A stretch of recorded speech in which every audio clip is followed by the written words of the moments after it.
So hello, मेरा नाम है अभिषेक और स्वागत करता हूं एक बार फिर आपके प्यारे चैनल JR ट्यूटोरियल्स में। सो बच्चों कैसे हो और आप सभी लोग, आई होप आप लोग एकदम बढ़िया होंगे, आप लोग की पढ़ाई एकदम बढ़िया चल रही होगी। सो जैसा कि आपको पता है कि हमने ऑलरेडी हमारा 13th लेसन स्टार्ट कर दिया है जिसका नाम क्या है, that is respiration and energy transfer. ठीक है, इसको हम लोग स्टार्ट कर दिए थे ऑलरेडी। मैंने आप लोग को जो पहला लेक्चर है वो दे दिया था, लेकिन पहला लेक्चर में थोड़ा सा टाइम हो गया ना, अराउंड 1 वीक पहले मैंने आप लोग को पहला लेक्चर दिया था। तो मुझे ऐसा लगता है कि आप लोग बहुत सारी बातें भूल गए होंगे। मैंने आप लोग को फर्स्ट वाला जो लेक्चर था उसमें बहुत सारी इंट्रोडक्शन वाली बातें बताई थी। अगर जिसने नहीं देखा वो देख लेगा जरूर से, लेकिन जो देख लिया है बच्चा, ठीक है, वो बहुत टाइम पहले देखा होगा तो वो बहुत चीजें भूल गया होगा। ठीक है, अभी तक बहुत सारी चीजें आप भूल गए रहोगे, तो मैं आपको कुछ चीजें और बताऊंगा। थोड़ा सा इंट्रोडक्शन हम लोग वापस देखेंगे और उसके बाद मैं आप लोग को लेके चलूंगा कि हम लोग भैया हमारे बॉडी के अंदर रेस्पिरेशन कैसे हो रही है, वो सारी चीजें आज हम लोग डिस्कस करेंगे। साथ ही साथ आज हम लोग ग्लाइकोलाइसिस के बारे में पूरा डिस्कस करेंगे और क्रेब्स साइकिल का भी अगर पॉसिबल होता है, टाइम रहता है, तो उसको भी हम लोग पूरा डिस्कस करने की कोशिश करेंगे। क्लियर है, समझ में आ रही है?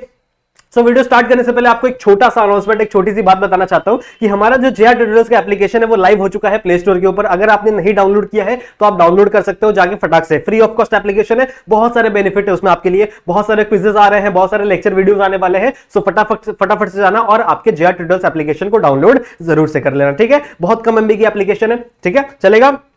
और यदि आपको बायोलॉजी पढ़ते टाइम पे ये जो बायोलॉजी है 11th की बायोलॉजी पढ़ते टाइम पे कोई भी डाउट होता है तो आप डायरेक्टली आके मेरे इंस्टाग्राम पे मुझे मैसेज करके वहां पे अपना डाउट क्लियर कर सकते हैं। बहुत सारे बच्चे वहां पे अपना डाउट क्लियर करवाते हैं, तो आप भी आइए, आपका भी स्वागत है। वहां पे आप मुझे मैसेज करिए, ठीक है, आप फॉलो भी कर सकते हैं और आप अपने डाउट को क्लियर करवा लीजिए। चलेगा, ठीक है, इतनी बातें क्लियर है। तो आज हम लोग स्टार्ट करते हैं, ये हमारा लेक्चर नंबर 2 चलेगा। तो देखो, सबसे पहले आज हम लोग थोड़ा सा इंट्रोडक्शन की बात करेंगे कि भैया रेस्पिरेशन होता क्या है। मैंने आप लोग को ऑलरेडी लेक्चर नंबर 1 में बताया था, बट उसको बहुत टाइम हो चुका है ना, मैं बीच में इतना रेगुलर नहीं हो पाया था, लेकिन आई प्रॉमिस कि अब से वीडियोस रेगुलर आने वाली, आपका पूरा का पूरा सिलेबस हम लोग इस मंथ के एंड तक कंप्लीट करवा देंगे। सही है। सो रेस्पिरेशन क्या होती है, देखो मैंने आपको बताया था कि हम लोग इस लेसन में कौन सा रेस्पिरेशन पढ़ने वाले हैं, सेलुलर रेस्पिरेशन पढ़ने वाले, जो कि हमारे अंदर और प्लांट्स के अंदर सेम होती है। मेरे अंदर जैसा सेलुलर रेस्पिरेशन हो रहा है, सेम टू सेम वैसा ही सेलुलर रेस्पिरेशन किसके अंदर हो रहा है, प्लांट्स के अंदर भी हो रहा है। ठीक है, क्या हो रहा है रेस्पिरेशन में, देखो सब लोगों को पता है कि for example this is the leaf.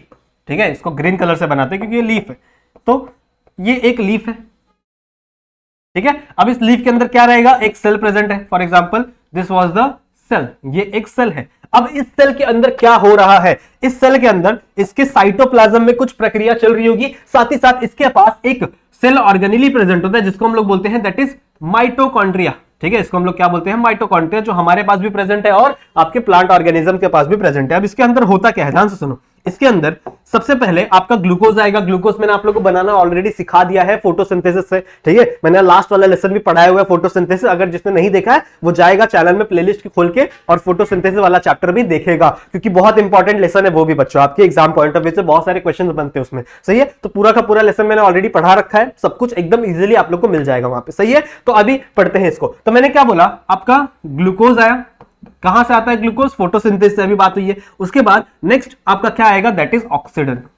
Next क्या आएगा, दैट इज ऑक्सीजन। अब देखो ऑक्सीजन क्या करेगा, ठीक है, ऑक्सीजन क्या करेगा, इस ग्लूकोज को ऑक्सीडाइज करेगा, मतलब इसको छोटे छोटे पार्ट्स में तोड़ा जाएगा। जैसे हम लोग घर पे कोई चीज जलाते हैं, जैसे हम लोग फॉर एग्जांपल कोई लकड़ी जला रहे हैं, तो लकड़ी के अंदर क्या है, कार्बन लाइक सब्सटेंस प्रेजेंट है, कार्बन प्रेजेंट है ना। अब उसको जब मैं जला रहा हूं, इसका मतलब क्या कर रहा हूं, मैं उसको ऑक्सीडाइज कर रहा हूं और वहां से क्या निकलता है, धुआं निकलता है जिसको हम लोग कार्बन डाइऑक्साइड बोलते हैं। तो सेम चीज यहां पे भी होने वाली है। ये जब ग्लूकोज ऑक्सीजन के साथ रिएक्ट होगा तो यहां पे क्या बनने वाला है, दैट इज एटीपी का फॉर्मेशन होगा, साथ ही साथ यहां पे CO2 का इवोल्यूशन होगा। ठीक है, CO2 निकलेगा और साथ ही में कुछ अमाउंट ऑफ हीट भी निकलेगी। लेकिन ये तो एक डायरेक्ट सा रिएक्शन है ना, असली में रिएक्शन इतना सिंपल नहीं होता बच्चों, और जो ATP बनाना इतना सिंपल नहीं होता, असल में प्रोसेस बहुत ही लंबी होती है। तो इसमें होता क्या है, ध्यान से सुनो थोड़ा सा, और हम लोग डिटेल में जाएंगे इस प्रोसेस में। तो ये प्रोसेस 3 स्टेप में डिवाइडेड है। ठीक है, जो प्रोसेस है ये टोटल 3 स्टेप में डिवाइडेड है। जो सबसे पहला स्टेप है दैट इज ग्लाइकोलाइसिस। ठीक है, दूसरा जो स्टेप है दैट इज क्रेब्स साइकिल,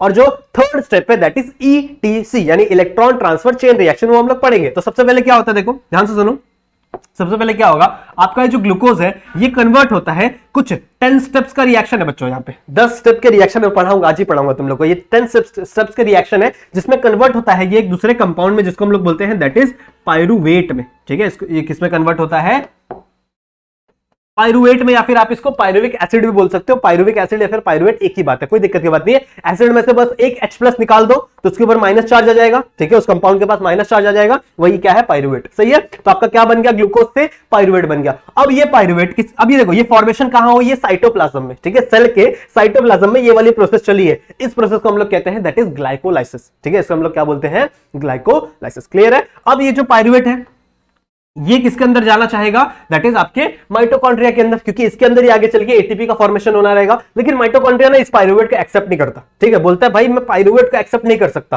तो क्या होगा, देखो ये इसके अंदर जाएगा लेकिन इसका फॉर्म चेंज हो जाएगा, ठीक है, ये जो पायरुवेट है ये अपना फॉर्म चेंज कर देगा और यहां पे क्या बन जाएगा, that is acetyl coenzyme A, ठीक है। इस रिएक्शन को हम लोग कनेक्टिंग लिंक कहते हैं। कनेक्टिंग लिंक किसका है, ये दैट इज ग्लाइकोलाइसिस का, आपका ग्लाइकोलाइसिस हुआ ना, और साथ ही साथ इसके अंदर क्रेब साइकिल चलने वाली, तो क्रेब साइकिल और ग्लाइकोलाइसिस का कनेक्टिंग लिंक है। सही है, क्या है, कनेक्टिंग लिंक। जैसे हम लोग किंगडम एनिमेलिया में पढ़ते हैं ना, बहुत सारे ऐसे एनिमल्स होते हैं जो कनेक्टिंग लिंक होते हैं दूसरे अलग अलग क्लासेस के, अलग अलग फाइलम के, वैसे ही यहां पे ये जो रिएक्शन है दैट इज पायरुवेट कन्वर्ट हो रहा है किसके अंदर, एसिटाइल कोएंजाइम ए में, that is the connecting link. मैं पढ़ाऊंगा आप लोगों को थोड़ा और डिटेल में। उसके बाद ये एसिटाइल ए कोएंजाइम घुसता है किसके अंदर, क्रेब साइकिल में।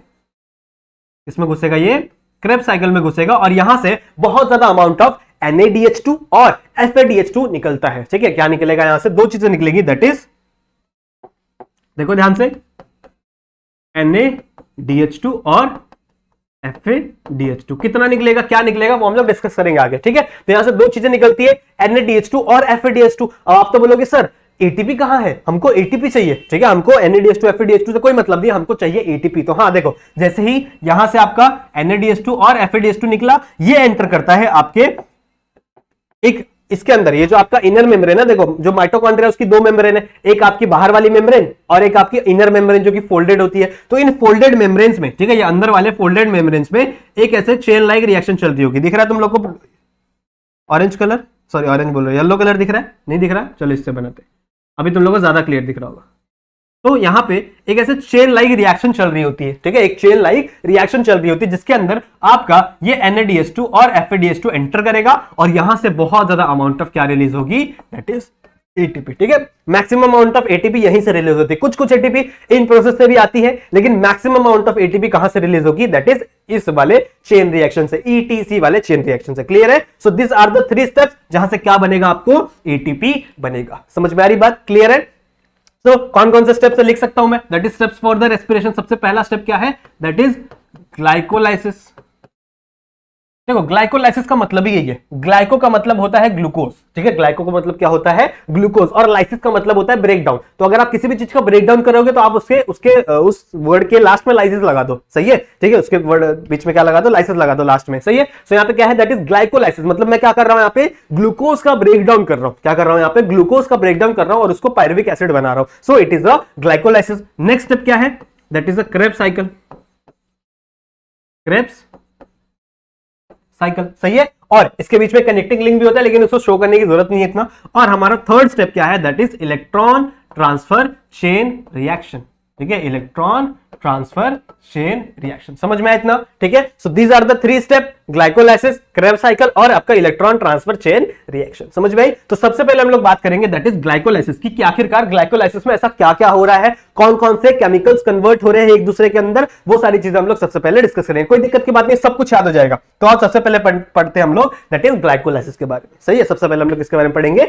ग्लाइकोलाइसिस के बारे में। देखो क्या होगा, बहुत सिंपल है, बहुत सिंपल है। सबसे पहले आपका आएगा ग्लूकोज, ठीक है, वो अभी मत देखो, ठीक है, वो मैं आप लोगों को भी समझाऊंगा, पहले जो मैं बता रहा हूं वो तुम लोग सुन लो, सही है। तो सबसे पहले आपका ग्लूकोज है। ग्लूकोज कहां से आया हुआ सबको पता है, दैट इज आपके फोटोसिंथेसिस से आया हुआ प्लांट्स के अंदर। अब ये ग्लूकोज कन्वर्ट होगा दैट इज ग्लूकोज 6 फॉस्फेट में। किसमें कन्वर्ट होगा, ग्लूकोज 6 फॉस्फेट। ध्यान से सुनो, ये कन्वर्ट होगा ग्लूकोज 6 फॉस्फेट। अब एक एक्स्ट्रा फॉस्फेट ग्रुप आपने ऐड कर दिया, ठीक है, आपने क्या किया, एक एक्स्ट्रा फॉस्फेट ग्रुप ऐड कर दिया। ये फॉस्फेट ग्रुप कहां से आएगा, तो ये आएगा एटीपी के तोड़ने से, ठीक है। हम लोग ने पढ़ा ना एटीपी का फॉर्मूला, हम लोग ने एटीपी का फॉर्मूला पढ़ा है, दैट इज ATP, जब ये टूटेगा तो दो चीज बनती है, that is ADP plus IP, ठीक है, ADP plus IP, that is adenosine diphosphate और इनऑर्गेनिक फॉस्फेट। मतलब यहां पे आपने एक इनऑर्गेनिक फॉस्फेट लिया और इसको किसके अंदर घुसा दिया, दैट इज ग्लूकोज के अंदर घुसा दिया। सो आपका क्या कंपाउंड बना, दैट इज ग्लूकोज 6 फॉस्फेट, ठीक है, क्या बना, ग्लूकोज 6 फॉस्फेट। और यहां पे एक एंजाइम आता है जिसको हम लोग बोलते हैं हेक्सोकाइनेज। देखो ज्यादा एंजाइम नहीं याद रखने, बहुत सारे एंजाइम के नाम आपको दिए होंगे ना, सिर्फ आपको एक ही एंजाइम याद रखना है, दैट इज हेक्सोकाइनेज। तो यहां पे लिख लो हेक्सो,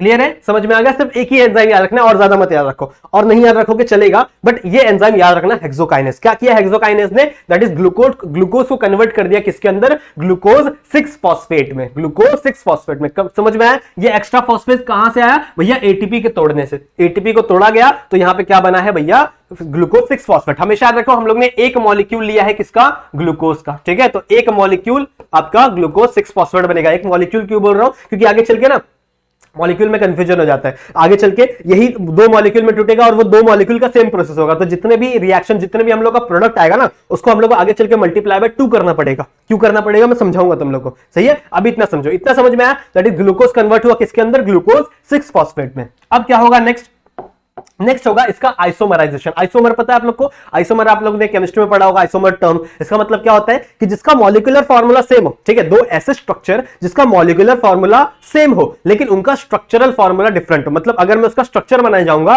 तो दो अलग अलग कंपाउंड जैसे दिखेंगे वो हम लोग को, लेकिन अगर मैं उसका मॉलिक्यूल लिखूं, मॉलिक्यूलर फार्मूला होता है ना, जैसे CH4 हो गया, ठीक है, तो ये मीथेन का मॉलिक्यूलर फार्मूला, लेकिन जब मैं उसका स्ट्रक्चर बनाऊंगा तो मैं ऐसे C लिखूंगा, फिर इधर एक, इधर H, इधर एक H, इधर एक H, ये इसका स्ट्रक्चरल फार्मूला हो गया। तो अगर ऐसा कोई कंपाउंड जिसका मॉलिक्यूलर फार्मूला सेम हो और उसका स्ट्रक्चरल फार्मूला अलग हो तो उसको हम लोग क्या बोलते हैं, आइसोमर। सो ग्लूकोज जो है वो फ्रुक्टोज का आइसोमर है, ठीक है, ग्लूकोज जो है वो फ्रुक्टोज का आइसोमर है। तो यहां पे आइसोमराइजेशन होगी, यहां पे क्या होगी, दैट इज आइसोमराइजेशन, ठीक है। आइसोमराइजेशन के बाद क्या होगा, आपका ये जो ग्लूकोज है, ग्लूकोज 6 फॉस्फेट है, ये कन्वर्ट हो जाएगा फ्रुक्टोज 6 फॉस्फेट, इसमें कन्वर्ट हो जाएगा फ्रुक्टोज 6 फॉस्फेट।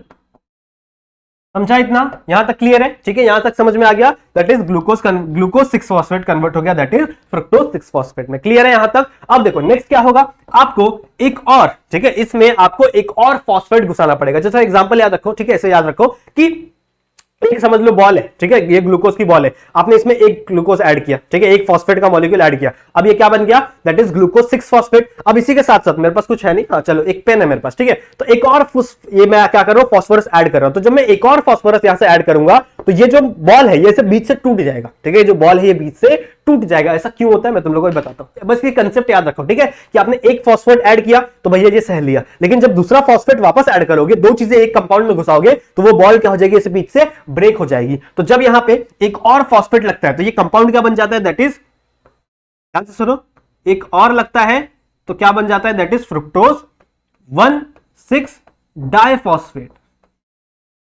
ये 1,6 वाला क्या सीन है, देखो यहां पे एक जो फास्फोरस है वो कहां लगा हुआ था, 6th पोजीशन पे लगा हुआ था। सबको पता है ना कि जो ग्लूकोज है उसमें 6 कार्बन है, सही है, उसमें कितने कार्बन है, 6 कार्बन है। तो अगर आप जो फास्फोरस है उसको 6ठे कार्बन पे लगा दोगे, 6th वाले कार्बन पे लगा दोगे तो उसका नाम क्या हो जाएगा, दैट इज 6 फॉस्फेट। वहीं यहां पे 6 पे लगा हुआ था, अब जो फर्स्ट कार्बन है उस पे भी मैंने क्या कर दिया, अपना फॉस्फेट लगा दिया। तो एक आपका 6ठे नंबर पे, एक आपका फर्स्ट नंबर पे। जैसे ही आपने एक बॉल के अंदर 2 फॉस्फेट का मॉलिक्यूल डाला वो क्या हो गया, बीच से टूट गया। तो जैसे ही आपका ये कितने 6 कार्बन वाले कंपाउंड है, ठीक है, और यहां पे एक ही मॉलिक्यूल है, अभी तक कितने मॉलिक्यूल है, सिर्फ और सिर्फ एक ही मॉलिक्यूल है। तो जैसे ही इसके अंदर 2 फॉस्फेट ऐड होते हैं ये अनस्टेबल हो जाता है और ये 2 मॉलिक्यूल्स में टूट जाता है आगे चल के, ठीक है, ये क्या हो जाता है, 2 मॉलिक्यूल में टूट जाता है।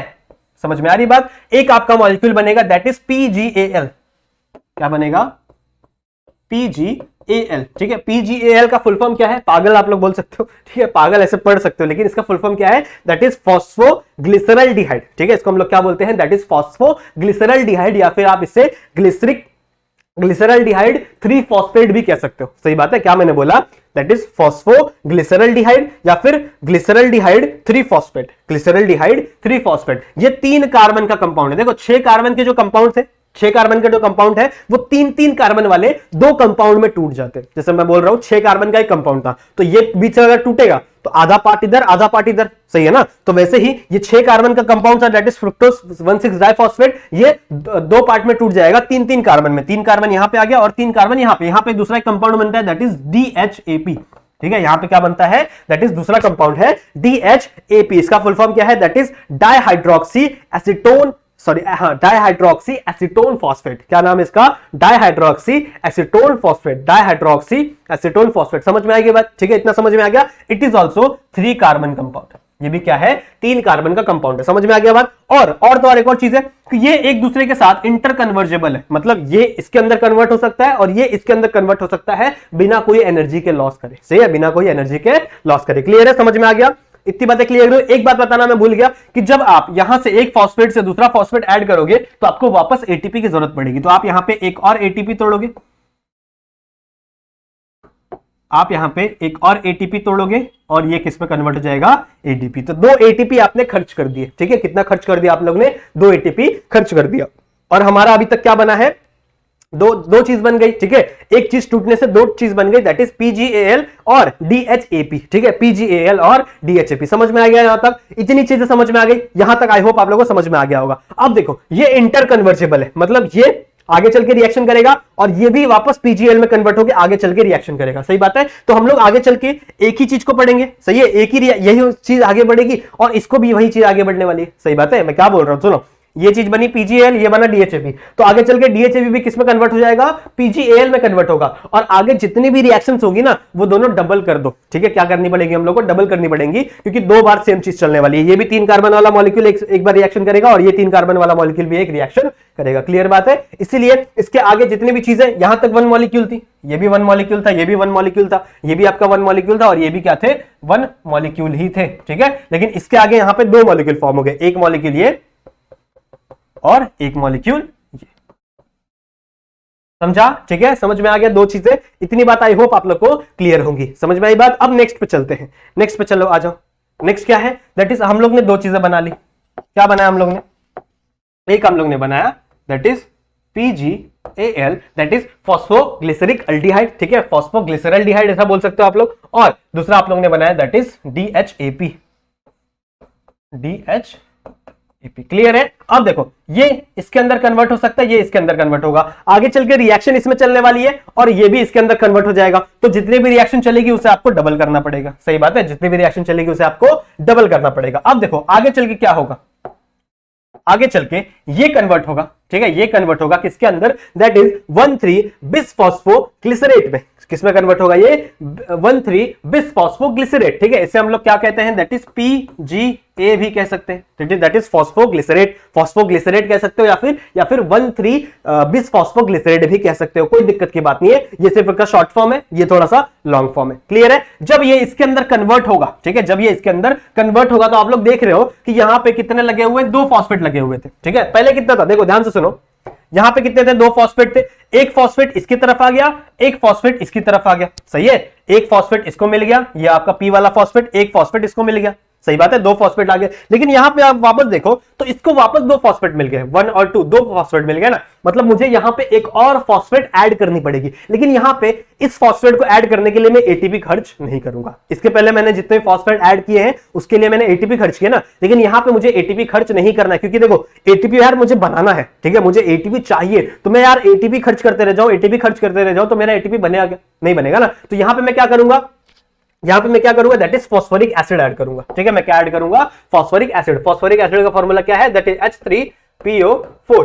It is a phosphoric acid. अब फॉस्फोरिक एसिड ऐड करने की वजह से, ठीक है, ऐड करने की वजह से यहां पे एक फॉस्फोरस एक्स्ट्रा ऐड हो जाएगा। ठीक है, एक फॉस्फोरस एक्स्ट्रा ऐड हो जाएगा। समझ में आ रही बात? इतनी बातें समझ में आ गई। यहां पे क्या बन गया? PgA। सही है, यहां पे क्या बन गया? PgA। क्लियर है? अब ये 2 मॉलिक्यूल बने। कितने बने? 2 मॉलिक्यूल बने। क्यों? क्योंकि देखो एक ये PgAl कनेक्ट होगा PgA में, ये कन्वर्ट होगा, और आपका जो DHAP था ये भी किसमें कन्वर्ट हुआ था? PgA में, और ये भी किसमें वापस कन्वर्ट हुआ? आपके पागल में कन्वर्ट हुआ था, और ये पागल वापस किसमें कन्वर्ट हो गया? PgA में। क्लियर है? समझ में आई? यहां तक चीजें समझ में आ गई। सही है, यहां पे 2 मॉलिक्यूल बन गए। क्लियर है? इसके कन्वर्जन में, ठीक है, जब ये PgA सॉरी PgAl जब PGA में कन्वर्ट होता है तो आपका एक NaDH2 बनता है। क्या बनता है यहां पे? एक NaDH2, मतलब एक आपके पास NAD रहेगा, सो वो कन्वर्ट हो जाएगा आपके एक NaDH2 में। क्लियर है? एक NaDH2 में। अब एक मॉलिक्यूल जब कन्वर्ट हुआ तो एक NaDH2 बनता है, लेकिन जब दूसरा मॉलिक्यूल कन्वर्ट होगा तो दूसरे में भी एक NaDH2 बनेगा ना, तो टोटल कितने NaDH2 बनेंगे? That is 2। कितने NaDH2 बनेंगे? 2 NaDH2 बनेंगे। क्लियर है? यहां तक सब समझ में आ गया? ठीक है, यहां तक सब समझ में आएगा। आई होप यहां तक आप लोग को चीजें समझ में आ रही होंगी। अब देखो अब क्या होगा, यहां तक हम लोग ने बहुत एटीपी खर्च किया, अब मुझे एटीपी बनाना भी पड़ेगा। सही है, अब मुझे क्या करना पड़ेगा? एटीपी बनाना पड़ेगा। तो यहां पे क्या था? दैट इज 1,3 बिसफॉस्फोग्लिसरेट था। ये क्या था? 1,3 बिसफॉस्फोग्लिसरेट था। तो अब ये कन्वर्ट हो जाएगा दैट इज 3 फॉस्फोग्लिसरेट में। किसमें कन्वर्ट हो जाएगा? ये 3 फॉस्फोग्लिसरेट में। किसमें कन्वर्ट हो जाएगा? ये 3 फॉस्फोग्लिसरेट में। सही है, मतलब इसके पास एक फॉस्फोरस था, अब इसने अपना एक फॉस्फोरस लूज कर दिया, तो ये फॉस्फोरस किसके पास जाएगा? ये जाएगा एटीपी के पास। ठीक है, सॉरी एडीपी के पास। तो यहां पे एक एडीपी रहेगा, ठीक है, वो इस प्लस आईपी, ये आईपी कौन सा है? इनऑर्गेनिक फॉस्फेट जो इसने लूज किया है। ठीक है, ये बन जाएगा दैट इज एटीपी। सही है, ये क्या बन जाएगा? एटीपी। कितना एटीपी बनेगा? एक मॉलिक्यूल से एक एटीपी बनेगा, दूसरा मॉलिक्यूल भी है ना यहाँ पे, तो यहाँ पे कितने एटीपी बन जाएंगे? टोटल 2 एटीपी बन जाएंगे। क्लियर है? समझ में आ गया? क्लियर है यहां तक? कितना समझ में आ गया? तो यहां पे 2 मॉलिक्यूल NADH2 बने थे और 2 मॉलिक्यूल ATP भी बन गए। क्लियर है? 2 मॉलिक्यूल NADH2 बने थे और 2 मॉलिक्यूल के यहां पे ATP भी फॉर्म हो गए। क्लियर है? क्या बना अभी अपने पास? That is 3 phosphoglycerate. ठीक है, क्या बना अभी अपने पास? 3 फॉस्फोग्लिसरेट। इसके आगे कुछ नहीं है, इसके आगे क्या करो? इसको कन्वर्ट कर दो 3 को, बस इसका फॉस्फोरस का पोजीशन चेंज कर दो। ये 3 पे था, अब इसको 2 पे कर दो, 2 फॉस्फोग्लिसरेट कर दो, 2 फॉस्फोग्लिसरेट कर दो। समझ में आई बात? ठीक है, 2 फॉस्फोग्लिसरेट करो। इतनी बातें क्लियर है? यहां पे आपका कुछ भी कन्वर्जन नहीं होगा, कुछ भी ऐड नहीं होगा, कुछ भी निकलेगा नहीं। इतना क्लियर है? अब देखो नेक्स्ट क्या होगा। नेक्स्ट ये आपका कंपाउंड कन्वर्ट होगा। ठीक है, नेक्स्ट ये आपका कंपाउंड कन्वर्ट होगा दैट इज किसके अंदर? PEP में। किसमें कन्वर्ट होगा? Phosphoenol pyruvate. किसमें कन्वर्ट होगा? ये फॉस्फोइनोल पायरुवेट। और जब ये इसमें कन्वर्ट होता है ना, फॉस्फोइनोल पायरुवेट में कन्वर्ट होता है ना, तो यहां से एक H2O रिलीज कर देता है। क्या रिलीज कर देता है? ये एक H2O रिलीज कर देता है और एक किसमें कन्वर्ट हो जाता है? Phosphoenol pyruvate. क्लियर है यहां तक? यहां तक क्लियर है? ठीक है, यहां पे भी 2 नंबर पे फॉस्फोरस था, तो यहां पे फॉस्फोरस कितने नंबर पे रहेगा? 2 नंबर पे रहेगा। याद हो जाएगा ना, एकदम सिंपल है यार, ज्यादा कुछ हार्ड नहीं है इसमें याद करने के लिए। ठीक है, यहां पे क्या है? 3 फॉस्फोग्लिसरेट, वो कन्वर्ट हो गया किसमें? 2 फॉस्फोग्लिसरेट में। खाली इसने पोजीशन चेंज किया और उसके बाद ये किसमें कन्वर्ट हो गया? That is phosphoenol pyruvate. ठीक है, फॉस्फोइनोल पायरुवेट। अब ये क्या करेगा? देखो ये वापस, ठीक है, ये फॉस्फो वाला ग्रुप है, ये वापस क्या करेगा? अपना फॉस्फोरस लूज कर देगा। ठीक है, ये क्या कर देगा? यहां पे बनाओ, आगे यहां पे बनाता हूं। ठीक है, ये क्या करेगा? वापस अपना फॉस्फोरस लूज कर देगा। जैसे इसने लूज किया तो क्या बना? सिर्फ और सिर्फ पायरुवेट। क्या बच जाएगा यहां पे? सिर्फ और सिर्फ पायरुवेट। ठीक है, थोड़ा अच्छे से लिख दें।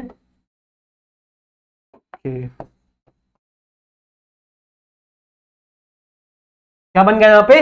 पायरुवेट। और क्या लूज हुआ यहां पे? आपका एक यहां पे एक फॉस्फेट लूज हुआ है। ठीक है, आपका एक फॉस्फोरस ग्रुप लूज हुआ है, तो आपका बॉडी क्या करेगा? ठीक है, प्लांट का बॉडी क्या करेगा? इस फॉस्फोरस को पकड़ेगा, ठीक है, एडीपी से कन्वर्ट कर देगा वापस क्या? एटीपी। ठीक है, क्या बना देगा वापस? एटीपी। कितने मॉलिक्यूल है? 2 मॉलिक्यूल है, इसलिए एटीपी भी कितना बनेगा?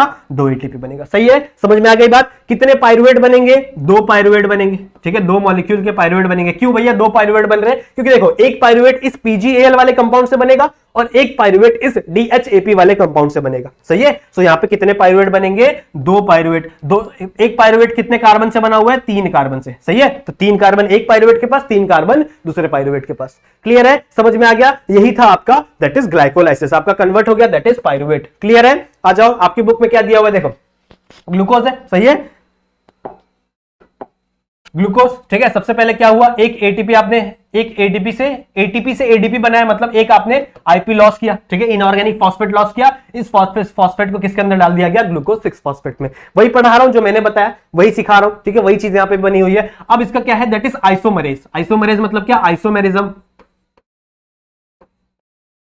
सही है, आइसोमेरिज्म मतलब क्या? आप उसको कन्वर्ट कर दोगे तो ग्लूकोज कन्वर्ट होगा किसके अंदर? फ्रुक्टोज के अंदर, फ्रुक्टोज 6 फॉस्फेट। अब इसके अंदर वापस एक और फॉस्फेट ऐड करो तो क्या बन जाएगा? ये फ्रुक्टोज 1,6 डाइफॉस्फेट। मैंने तुम लोगों को पढ़ाया ना कि फॉर एग्जांपल एक बॉल है, this ball is a fructose. ठीक है, अब इसके अंदर आप लोग ने एक फॉस्फोरस डाला, ठीक है, तो कुछ नहीं हुआ। फिर आप लोग ने साइड से दूसरा फास्फोरस भी डाल दिया, यहां से एक दूसरा फास्फोरस भी डाल दिया, तो जब आपने एक के अंदर 2 फास्फोरस डाला तो ये फास्फोरस मॉलिक्यूल ऐसे टूट गया बीच में से, ठीक है, बीच में से क्या हो गया, वो टूट गया। तो ये जो 6 कार्बन वाला कंपाउंड था, ये 3-3 कार्बन वाले कंपाउंड में टूट जाता है। तो दिस इज द 3 कार्बन और ये आपका 3 कार्बन। सही है, समझ में आया क्या है, दैट इज ग्लिसरल्डिहाइड 3 फॉस्फेट, जिसे मैंने फॉस्फोग्लिसरल्डिहाइड भी बोला था, पीजीए बोला था, या फिर आप इसे that is dihydroxy acetone phosphorus भी कह सकते हो। क्लियर है, समझ में आ गया। अब देखो ये इसमें कन्वर्ट होगा आगे चल के, ये इसमें कन्वर्ट हो जाएगा और ये फिर आगे चले किसमें कन्वर्ट होंगे, दैट इज ग्लिसरल्डिहाइड 3 फॉस्फेट। ठीक है, किसमें कन्वर्ट हो जाएंगे, ग्लिसरल्डिहाइड 3 फॉस्फेट। समझ में आ रही बात, ठीक है, क्लियर है। आ जाओ नेक्स्ट में, क्या बोला मैंने, क्या बनाएंगे यहाँ पे, ये ग्लिसरल्डिहाइड 3 फॉस्फेट यानी पीजीए, ठीक है, फॉस्फोग्लिसरल्डिहाइड। देखो नाम वही है, बस मैंने थोड़ा सा उल्टा पुल्टा करके ले। यहाँ पे देखो ये क्या, ये है कॉमन नेम, ठीक है, ये है कॉमन नेम, और ये आप लोग बोलते हो आईयूपीएसी पढ़ते हो ना आप लोग, इनऑर्गेनिक में पढ़ते रहोगे शायद आईयूपीएसी, तो दिस इज द आईयूपीएसी, ये आपका कॉमन नेम है, ठीक है। इसको आप फॉस्फोग्लिसरेट बुलाओ, ठीक है, या फिर कहां गया, हाँ ग्लिसरल्डिहाइड 3 फॉस्फेट बुलाओ, कोई दिक्कत की बात नहीं है, दोनों क्या हो जाएंगे, सेम मॉलिक्यूल होंगे। समझ में आई बात, ठीक है। फिर ये कन्वर्ट होगा किसके अंदर, आपके अभी भी देखो इसके अंदर सिर्फ एक फास्फोरस था, 3 नंबर पे एक ही फास्फोरस था, लेकिन मुझे यहाँ पे कितने फास्फोरस चाहिए, 2 फास्फोरस चाहिए। तो अब मुझे वापस क्या करना पड़ेगा, एक फास्फोरस ऐड करना पड़ेगा, लेकिन अब मैं एटीपी को तोड़ूंगा नहीं, क्योंकि मैंने ऑलरेडी 2 एटीपी तोड़ रखी है, बहुत नुकसान, मुझे एटीपी का नुकसान नहीं करवाना। तो मैं क्या करूंगा, दैट इज फॉस्फोरिक एसिड करवा दूंगा, ठीक है, क्या ऐड करा दूंगा, फॉस्फोरिक एसिड, जिसके वजह से एक फॉस्फोरस ऐड हो गया, और यहां पे इसको ऐड करने की वजह से मुझे 2 NADH2 बना, ठीक है, एक H यहां पे, एक H यहां पे, तो it is a H2। Clear है। उसके बाद ये कन्वर्ट हुआ किसके अंदर, 3 फॉस्फोग्लिसरेट में, ठीक है, किसमें कन्वर्ट होगा ये, 3 फॉस्फोग्लिसरेट में। फिर ये देखो यहां पे देखो इसने एक फास्फोरस लूज किया, तो जैसे इसने एक फास्फोरस लूज किया, आपकी बॉडी क्या करेगी, इसको एक एडीपी को कन्वर्ट करके क्या बना लेगी, एटीपी बना लेगी। अब ये 2 मॉलिक्यूल थे इसलिए यहां पे 2 एटीपी बन रहे, सही है, 2 मॉलिक्यूल थे इसलिए 2 एटीपी बन रहे, सही बात है, क्लियर है यहां तक। उसके बाद क्या है, दैट इज आपका ये जो इसका सिर्फ पोजीशन चेंज होगा, ये जो 3 है, 3 का कहां चले जाएगा, सिर्फ और सिर्फ 2 में चले जाएगा। So it is a phosphoglycerate, ये भी फॉस्फोग्लिसरेट था, ये भी फॉस्फोग्लिसरेट है, सिर्फ क्या चेंज हो रही है, पोजीशन चेंज हो रही है। समझ में आ गया, इसका पोजीशन समझ में आ गया। नेक्स्ट क्या है, दैट इज जब ये कन्वर्ट होगा पीईपी में, दैट इज फॉस्फोइनोल पाइरुवेट, तो सिर्फ क्या होगा, यहां से एक H2O का रिलीज होगा, ठीक है, एक H2O क्या होगा, यहां से रिलीज होगा। जैसे एक H2O रिलीज हुआ, ये क्या बन गया, दैट इज फॉस्फोइनोल पाइरुवेट, ठीक है, फॉस्फोइनोल पाइरुवेट। ये देखो ये सब में केमिस्ट्री के वर्ड्स हैं, ठीक है, आपको इसके स्ट्रक्चर नहीं पढ़ने हैं क्योंकि आपके बुक में नहीं है, लेकिन अगर आप इसके स्ट्रक्चर पढ़ोगे ना तो आप लोगों को ज्यादा इजीली समझ में आएगा कि अच्छा कहां से कौन सी चीज रिलीज हो रही है, कहां से क्या रिलीज हो रहा है। लेकिन हमको इतना डीप में नहीं पढ़ना, सो हम लोग को सिर्फ नाम पढ़ने कि आपका फॉस्फोइनोल पाइरुवेट है, इसके पास एक फास्फोरस है, तो अब ये क्या करेगा, अपना फास्फोरस लूज करेगा, तो उसके लिए क्या हो जाएगा, आपका 8 एटीपी आएगा और वो क्या बना देगा, दैट इज एटीपी बना देगा, एक एडीपी आएगा, एटीपी बन जाएगा बिकॉज ऑफ दिस फॉस्फेट, और ये फॉस्फोइनोल पाइरुवेट किसमें कन्वर्ट हो जाएगा, दैट इज पाइरुविक एसिड या फिर पाइरुवेट, ठीक है, आप लोग इसे यहां पे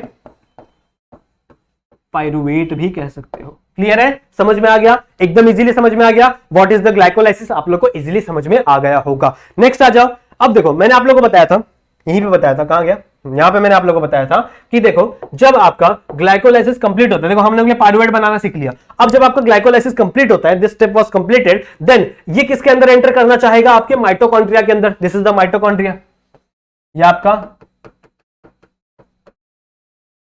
माइटोकॉन्ड्रियन, कॉन्ड्रियन लिख दो क्योंकि सिर्फ एक ही माइटोकॉन्ड्रिया की बात कर रहे हैं हम लोग, ठीक है, सिंगुलर को माइटोकॉन्ड्रियन, प्लूरल को माइटोकॉन्ड्रिया। तो यहां पे हम लोग माइटोकॉन्ड्रियन की बात कर रहे हैं, इसके अंदर एंटर होना चाहेगा, लेकिन भैया क्रेब्स साइकिल में एंटर कौन होता है, एसिटाइल कोएंजाइम ए होता है, आपका पाइरुविक एसिड नहीं हो सकता, पाइरुवेट नहीं हो सकता। तो सबसे पहले क्या होगा, आपका ये जो पाइरुवेट है ना, ये कन्वर्ट होगा किसके अंदर, एसिटाइल कोएंजाइम ए में, ठीक है, इसको हम लोग बोलते हैं कनेक्टिंग लिंक, इसको हम लोग क्या बोलते हैं, it is a connecting link between glycolysis and Krebs cycle. तो आ जाओ देख लेते हैं क्या है कनेक्टिंग लिंक।